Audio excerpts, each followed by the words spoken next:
हिवाळ्यात मिळणाऱ्या ताज्या वाटाण्यापासून आज आलू वाटाण्याची भाजी बनवणार आहोत.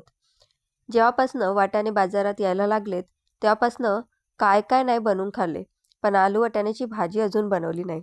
मग आज तीच बनवायला घेतली.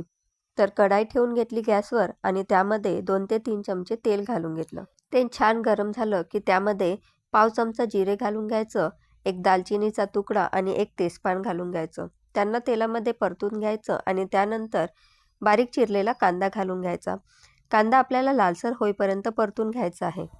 कांदा लालसर झाला की त्यामध्ये आलं लसूण आणि कोथिंबीरीची पेस्ट घालून घ्यायची. आलं लसूण तेलामध्ये छान परतल्यानंतर त्यामध्ये बारीक चिरलेला टोमॅटो घालून घ्यायचा आणि टोमॅटो सॉफ्ट होईपर्यंत शिजवून घ्यायचं. त्यानंतर त्यामध्ये सुके मसाले घालून घ्यायचे. तर 2 चमच तिखट, 1 चमचा धनेपूड, अर्धा चमचा जिरेपूड, पाव चमचा हळद आणि पाव चमचा गरम मसाला.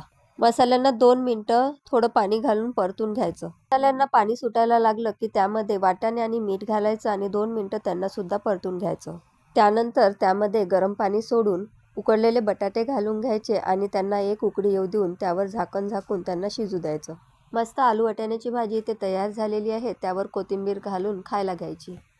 चला तर मग मंडळी, मी भेटते तुम्हाला नवीन रेसिपीसोबत. तुम्ही लाईक, शेअर आणि सबस्क्राईब करायला विसरू नका. धन्यवाद.